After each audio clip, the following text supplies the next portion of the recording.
जय हिंद। आज की वीडियो में हम बात करेंगे परिसंचरण तंत्र के बारे में। Circulatory system. सर्कुलेटरी सिस्टम का अर्थ होता है किसी भी पदार्थ का किसी भी जगह से दूसरी जगह पर ट्रांसफॉर्मेशन होना, यानी कि सर्कुलेशन होना। हम पहले ब्लड के बारे में बात कुछ कर चुके थे, जिसमें डब्ल्यूबीसी, प्लेटलेट्स तथा आरबीसी के बारे में बात कर चुके थे। यहाँ पर हम यदि परिसंचरण तंत्र की बात की जाए तो पहले हम ब्लड के बारे में पढ़ चुके हैं। अब आज के इस वीडियो में हम रक्त वाहिनियां यानी कि जो ब्लड वेसल्स होती है उसके बारे में अध्ययन करेंगे तथा कौन कौन सा परिसंचरण तंत्र होता है, बंद परिसंचरण तंत्र तथा खुला परिसंचरण तंत्र के बारे में आज इस वीडियो में बात करेंगे कि किस प्रकार से ट्रांसफॉर्मेशन होता है हमारे शरीर में ब्लड का, कौन सी शुद्ध होती है और कौन सी अशुद्ध वाहिनियां होती हैं। तो यहाँ पर देखें तो जो परिसंचरण तंत्र की खोज करता थे उन वैज्ञानिक का नाम था विलियम्स हार्वे। विलियम्स हार्वे नामक वैज्ञानिक ने परिसंचरण तंत्र यानी कि रक्त परिसंचरण तंत्र, ब्लड सर्कुलेटरी सिस्टम की खोज की थी। किसने की थी? विलियम्स हार्वे ने। यह अक्सर बहुत बार क्वेश्चन पूछा गया है। यहाँ पर यदि परिसंचरण तंत्र की परिभाषा की बात करें तो अर्थ होता है कि जीवों में पोषण पदार्थों, गैसों, हार्मोन्स, एंजाइम तथा अन्य पदार्थों का शरीर में परिवहन परिसंचरण तंत्र द्वारा ही होता है। जो जीव जंतु होते हैं उनमें हार्मोन्स का, जल का या फिर अन्य घटकों का एक स्थान से दूसरे स्थान पर जो परिसंचरण होता है यानी कि जो ट्रांसफॉर्मेशन होता है वो ही परिसंचरण तंत्र कहलाता है। जिसमें जो बड़ी बड़ी जो सिराएं होती हैं, धमनियां होती है, उसमें जो रक्त बहता है वो कभी कभी ऑक्सीजन युक्त होता है और कभी कभी कार्बन डाइऑक्साइड युक्त होता है। इस हिसाब से उन्हें शुद्ध तथा अशुद्ध के हिसाब से लिया जाता है। जैसे कि धमनी की बात करें तो धमनी में अक्सर शुद्ध रक्त बहता है, यानी कि शुद्ध रक्त वो होगा जो कि ऑक्सीजन से युक्त होगा, जबकि जो कार्बन डाइऑक्साइड से युक्त रक्त होता है वो अशुद्ध रक्त होता है। हम आरबीसी तथा डब्ल्यूबीसी के बारे में पहले बात कर चुके हैं तथा ब्लड ग्रुप के बारे में भी बात कर चुके हैं। अब बात आती है खुला परिसंचरण तंत्र, जिसे ओपन सर्कुलेटरी सिस्टम कहते हैं। पहला परिसंचरण तंत्र का भाग है जिसमें है खुला परिसंचरण तंत्र, open circulatory system. Open circulatory system का अर्थ होता है कि ऐसे जीव जिसमें रक्त का प्रवाह किन्हीं भी रक्त वाहिनियों के द्वारा नहीं होता, यानी कि ओपन होता है। उनके अंदर किसी भी प्रकार की कोई भी नलिकाएं, सीरा, धमनी या फिर महाधमनी, महासीरा, किसी भी प्रकार की पल्मोनरी वाल्स वगैरह कुछ भी नहीं होती है।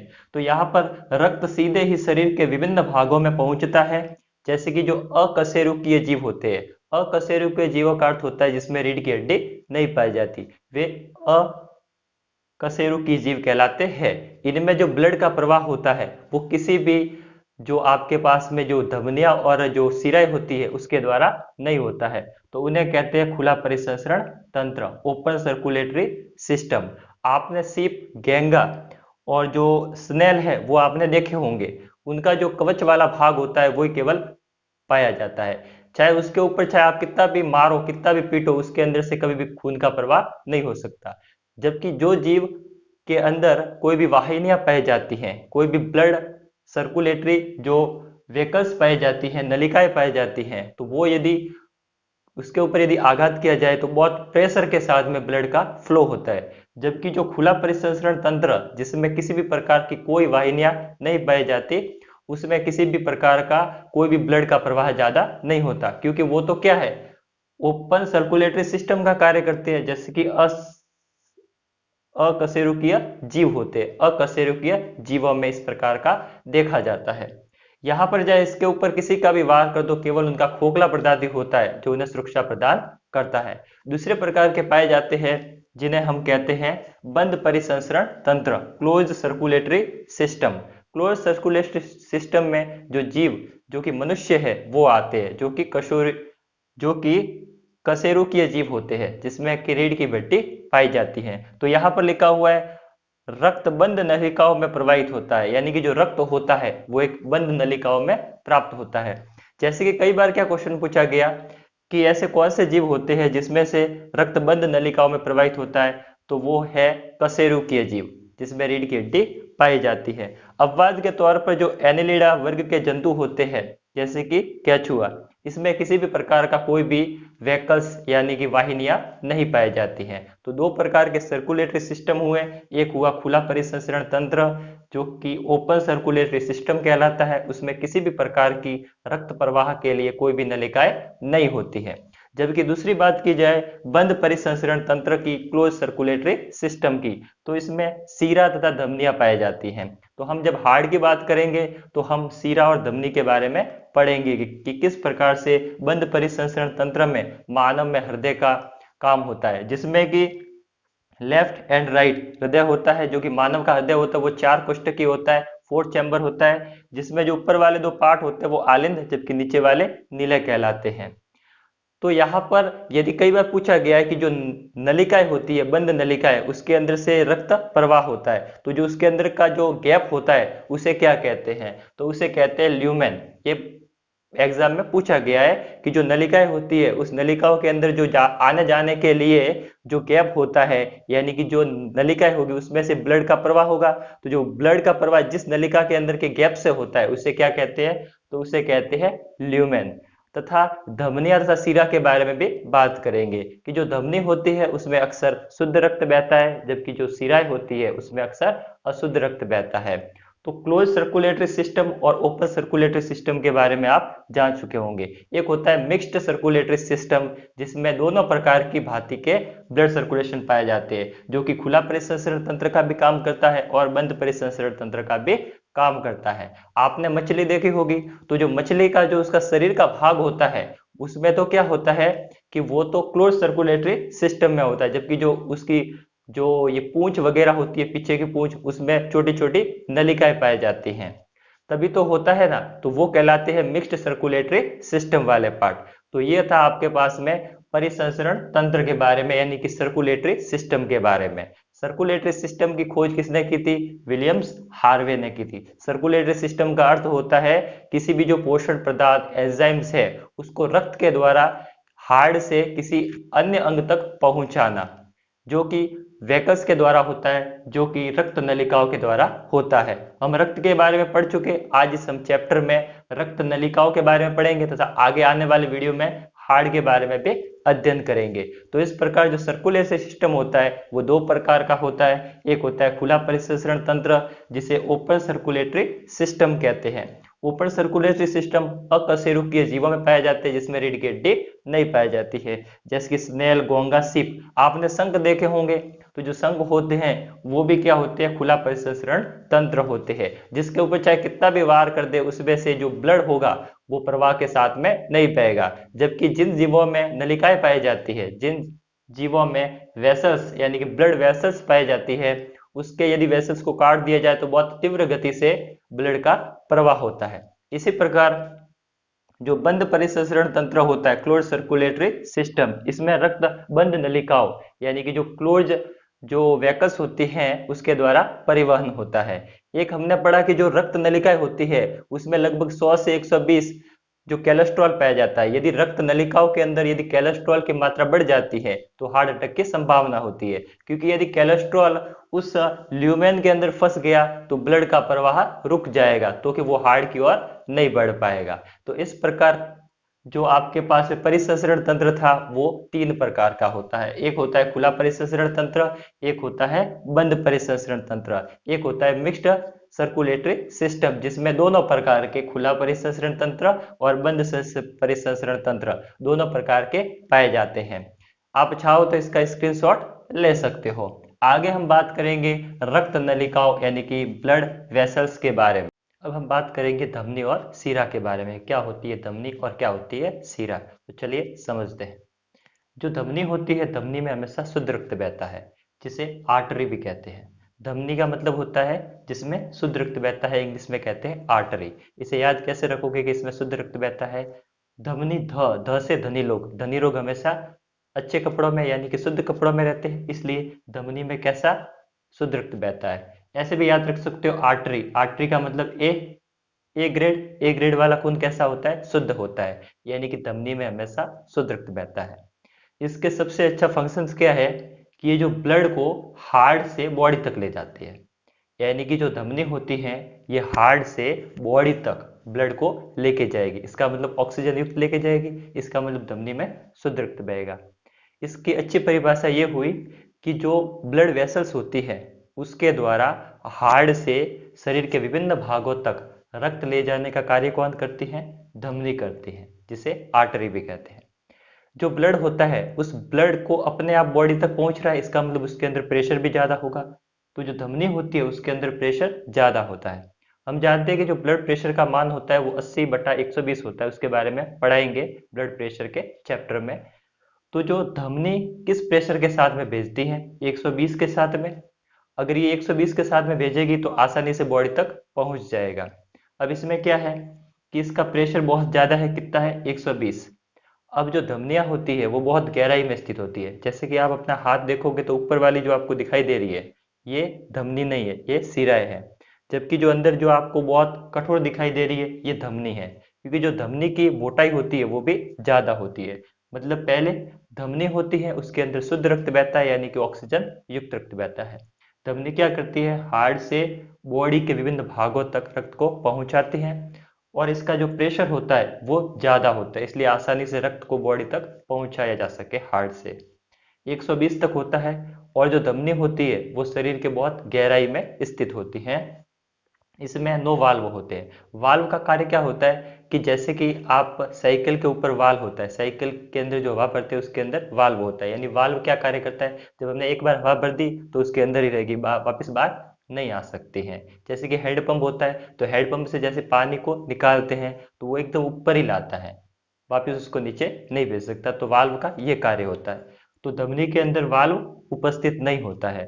जैसे कि जो सिरा की बात करेंगे तो उसमें वाल्व उपस्थित होगा, क्यों होगा वो भी जानेंगे। इसका मतलब जो धमनी होती है, आर्टरी होती है, उसमें शुद्ध रक्त बहता है, हार्ट से बॉडी तक रक्त को पंप करता है, जबकि प्रेशर 120 होता है क्योंकि बॉडी तक पहुंचाना है। ये बहुत गहराई पर स्थित होती हैं, और इसकी जो दीवारें होती है, जो भित्ति होती है, वो बहुत मोटी होती है। धमनी होती है, उस धमनी का रंग कैसा होता है? लाल होता है, और धमनी के अंदर हमेशा शुद्ध रक्त यानी कि ऑक्सीजन युक्त रक्त बहता है। तो ये फंक्शन होते हैं धमनी के बारे में। अब धमनी के अंदर एक अपवाद होता है। अपवाद के तौर पर फुफ्फुस धमनी होती है। जो फुफ्फुस धमनी होती है उसमें अशुद्ध रक्त बहता है। अशुद्ध रक्त का मतलब कार्बन डाइऑक्साइड युक्त। तो आप धमनी के बारे में आप मेरे ख्याल से समझ चुके होंगे। एक बार वापस देखो जरा। धमनी, जिसे आर्टरी भी कहते हैं, यह हार्ट से बॉडी तक विभिन्न भागों तक रक्त को पहुंचाती है, यानी कि ऑक्सीजन युक्त। इसका जो प्रेशर होता है वो ज्यादा होता है, 120 तक। ये गहराई में स्थित होती है, और जो धमनी होती है उसमें किसी भी प्रकार का कोई भी वाल्व उपस्थित नहीं होता है। जबकि इसकी दीवारें मोटी होती है और रंग लाल कलर का होता है, और ये शुद्ध रक्त यानी कि ऑक्सीजन युक्त रक्त को हार्ट से बॉडी के विभिन्न भागों तक पहुंचाती है। अपवाद के तौर पर फुफ्फुस धमनी, जो फुफ्फुस धमनी होती है उसमें हमेशा शुद्ध रक्त नहीं बहता है, अशुद्ध रक्त बहता है। जब हम हार्ट वाला चैप्टर पढ़ेंगे उसमें पूरा डिस्कस करेंगे कि क्या होती है फुफ्फुस धमनी। अब बात करते हैं हम सीरा के बारे में। सीरा को वेंस भी कहते हैं। अब सीरा होती है, उसमें कार्बन डाइऑक्साइड युक्त यानी कि अशुद्ध रक्त बहता है। इसका आप उल्टा याद रख सकते हो कि यदि धमनी में शुद्ध रक्त है तो जो सिराएं होगी उस सिराओं में कैसा रक्त होगा? अशुद्ध रक्त होगा, यानी कि कार्बन डाइऑक्साइड युक्त रक्त होता है। अब सीरा की अच्छी परिभाषा क्या है कि जो बॉडी के अंदर का जो भी ब्लड है उसको वापस हार्ट तक पंप करना, यानी कि बॉडी से वापस हार्ट तक रक्त को लेके जाना। तो यदि आप ये देखो, किसी भी बॉल को यदि आप बहुत ज्यादा वेग के साथ फेंकोगे तो वो वापस आएगी तो बहुत कम वेग के साथ में आएगी। तो इसका मतलब ये धमनी क्या कर रही थी? बहुत प्रेशर के साथ में बॉडी के भाग तक ब्लड को भेज रही थी। तो वह वो जब वापस आएगा ब्लड तो धीरे धीरे आएगा, यानी कि इसका जो प्रेशर होता है वो कम होता है, लगभग 80 होता है। अब इसका प्रेशर कम है तो इसका मतलब इसके अंदर वाल्व की आवश्यकता होगी। अब वाल्व क्या काम करेंगे? जैसे कि अब वाल्व काम क्या करेंगे वो देखते हैं जरा। यहाँ से जैसे कि ब्लड को डाल दिया तो अब ये ब्लड जाएगा यहाँ पर, तो यहाँ पर पहुंचने के बाद उसका वेग तो बहुत कम है, तो वाल्व यहाँ से वापस बंद हो जाएगा। अब ये वापस आगे जाएगा, अब वाल्व यहाँ से वापस बंद हो जाएगा, यानी पीछे की ओर रक्त को आने से रोकेगा। तो वाल्व का यही कार्य होता है कि एक बार किसी भी रक्त को आगे पहुंचाने के बाद पुनः पीछे नहीं आने देता है। इसका मतलब जो सिराएं होती हैं वो सिराएं क्या करती हैं? बॉडी से हार्ट तक रक्त को लेके जाती हैं, और जो सिराएं होती है उसमें अशुद्ध रक्त यानी कि कार्बन डाइऑक्साइड युक्त रक्त बहता है। प्रेशर बहुत कम होता है, लगभग 80 होता है, हार्ड वाले चैप्टर में पढ़ेंगे। ये त्वचा के नीचे होती है, जैसे कि आप देखोगे अपने त्वचा को, तो यहाँ पर जो आपको नलिकाएं दिखाई दे रही है जो नीले रंग में, वो आपकी क्या है, शिराएं है। तो शिराएं त्वचा के नीचे होती है, जिसमें वाल्व की आवश्यकता होती है। वाल्व का कार्य करता है कि एक बार जब रक्त आगे जाएगा तो उसे वापस पीछे नहीं आने देगी, तो ये केवल वाल्व का कार्य होता है। ये पतली होती है तथा रंग कैसा होता है, नीला होता है। अशुद्ध रक्त यानी कि कार्बन डाइऑक्साइड रक्त होता है। कार्बन डाइऑक्साइड रक्त है, इसका मतलब ये क्या है, अशुद्ध है। अशुद्ध यानी कि सीरा। अब कई बार पूछा जाता है कि सीराओं में किस प्रकार का रक्त बहता है, तो अशुद्ध रक्त बहता है या फिर कार्बन डाइऑक्साइड रक्त बहता है, यानी कि ऑक्सीजन अनुपस्थित होता है। सीरा का भी एक अपवाद है, सीरा का अपवाद है फुफ्फुस सिरा। जो फुफ्फुस सिरा होती है उसमें अशुद्ध रक्त नहीं बहता है, उसमें केवल शुद्ध रक्त बहता है। तो ये दो अपवाद है, उसके बारे में हम हार्ड वाले चैप्टर में पढ़ेंगे। इसका मतलब आपको कंपटीशन एग्जाम की तैयारी से आपको ये याद रखना है कि जो धमनियां होती है उसमें हमेशा शुद्ध रक्त बहता है, जबकि जो सिराएं होती हैं उसमें हमेशा अशुद्ध रक्त बहता है। दूसरी बात क्या याद रखोगे कि जो धमनियां होती है ये जो होती है, ये हार्ड से हमारे बॉडी के विभिन्न अंगों तक ब्लड को लेके जाती है, यानी कि पंप करती है। इसके लिए इसका प्रेशर भी ज्यादा होगा। यदि प्रेशर ज्यादा है तो इसके अंदर वाल्व की कोई आवश्यकता नहीं होगी। और ये बहुत गहराई में स्थित होती है, और उसकी जो दीवारें होती है, जो आसपास की जो पेशी उत्तक होती है, जो दीवारें होती है, वो भी बड़ी होनी चाहिए, क्योंकि बहुत प्रेशर के साथ में जाएगा। अगर बहुत प्रेशर के साथ में जाएगा तो फूटने के साथ ज्यादा चांसेस है, इसलिए ये बहुत गहराई में स्थित होती है। यदि धमनी का अपवाद पूछे तो धमनी का अपवाद है फुफ्फुस धमनी, जिसमें कि अशुद्ध रक्त बहता है। इसी हिसाब से यदि सीरा की बात की जाती है तो सीरा क्या काम करती है, बॉडी से हार्ट तक रक्त को लेके जाती है। अब बॉडी से हार्ट तक लेके जाएगी तो उसका प्रेशर कम है, इसलिए प्रेशर कम है तो त्वचा के नीचे, इसलिए इसके अंदर वाल्व की आवश्यकता होगी, क्योंकि बहुत धीरे गमन कर रही है। इसका मतलब इसका रंग कैसा होता है, नीला होता है, और अशुद्ध रक्त युक्त होती है। और अपवाद के तौर पर फुफ्फुस सिराएं, जो फुफ्फुस सिरा होती है उसमें कार्बन डाइऑक्साइड युक्त रक्त नहीं होता है, वो हमेशा शुद्ध होती है। तो आपको समझ में आ चुका होगा कि सिराएं और धमनी क्या होती है। शरीर में रक्त का प्रवाह किस प्रकार से होता है उसके बारे में पढ़ेंगे। हमने पढ़ा कि सीरा धमनी क्या होती है। हमने देखा कि धमनी में हमेशा शुद्ध रक्त बहता है, जबकि सिराओं में अशुद्ध रक्त बहता है। अब उनके द्वारा मार्ग किस प्रकार से होता है। आप कंडीशन हमेशा जानते हैं, पहले बड़ा होता है, फिर मीडियम होता है, फिर सबसे छोटा होता है। तो इसी साइज को याद रखते हुए आप भी याद रख सकते हैं। चूंकि ये यहाँ पर हार्ड बनाया गया है, चूंकि हार्ड जो होता है वो इस प्रकार का नहीं होता है, केवल आपको समझाने के लिए बताया गया है, क्योंकि आप इसको ही जानते हो। हार्ड हमेशा 4 चैम्बर होता है, जिसमें आलिंद और नीले होते हैं। 2 आलिंद होते हैं और 2 नीले होते हैं। तो क्या होता है कि जो हार्ड से ऑक्सीजन युक्त रक्त को पहले महाधमनी में भेजा जाता है, फिर महाधमनी से धमनी यानी कि आर्टरी में, फिर धमनी के बाद में छोटी धमनी। अब जो छोटी धमनी होती है वो केशिकाओं को रक्त प्रदान करती है। अब आप कहोगे कि कोशिका और केशिका में बहुत अंतर है। कोशिका अलग है और केशिका वो होती है जो कि छोटी छोटी नलिका युक्त होती है। जैसे कि अपने आंख में देखोगे तो कुछ छोटी छोटी नलिका दिखाई देती है, तो वो उन्हें केशिकाएं कहते हैं। तो केशिकाओं के अंदर ऑक्सीजन युक्त रक्त पहुंचाने का कार्य कौन कर रहा है, धमनी। तो हमने धमनी के बारे में पढ़ा था कि जो धमनी होती है उसमें हमेशा शुद्ध रक्त बहता है। तो शुद्ध रक्त को हार्ड से केशिका तक पहुंचाने का कार्य किसने किया, धमनी ने किया। हम हार्ड के चैप्टर में और भी डिटेल से अध्ययन करेंगे। हालांकि यहाँ पर आप समझ सकते हो कि यहाँ पर ये हार्ड बनाया हुआ है, क्योंकि हार्ड 4 चैम्बर होता है, केवल समझाने के लिए इस प्रकार का डायग्राम बनाया है। ऑक्सीजन युक्त रक्त को लेकर बहुत प्रेशर के साथ में महाधमनी में जाएगा, महाधमनी के बाद में धमनी में, फिर धमनी के बाद में छोटी धमनी में। अब छोटी धमनी से केशिकाओं तक रक्त को पहुंचाएगा। अब क्या करेगा, केशिकाओं ने उसके पास से ले लिया रक्त। अब क्या होगा कि जो केशिकाओं के पास में जो रक्त था, जो कि अशुद्ध रक्त था, जो कि सांस के साथ में हमने अंदर ग्रहण किया था, क्योंकि जब हम फेफड़ों के बारे में देखते हैं तो फेफड़ों में कुछ फुफ्फुस नलिकाएं होती हैं जो कार्बन डाइऑक्साइड को केशिकाओं को प्रदान करती है, जिसे कैपिलरी भी कहते हैं। अब इस कैपिलरी के द्वारा कार्बन डाइऑक्साइड युक्त यानी कि अशुद्ध रक्त का कार्य कौन करता है, सिराएं करती हैं। तो सिराएं यानी कि पहले छोटी सिरा इससे ले लेगी कार्बन डाइऑक्साइड युक्त रक्त यानी कि अशुद्ध रक्त को, यानी कि केशिकाओं से यहाँ पर क्या हुआ कि जो केशिकाएं थी उस केशिकाओं ने जो अशुद्ध रक्त था वो छोटी सिरा को दिया। अब छोटी सिरा से सिरा की ओर जाएगा। अब सीरा में से महासीरा में, और महासीरा से कार्बन डाइऑक्साइड को वापस फिल्टर करने के लिए हार्ड में भेजा जाता है।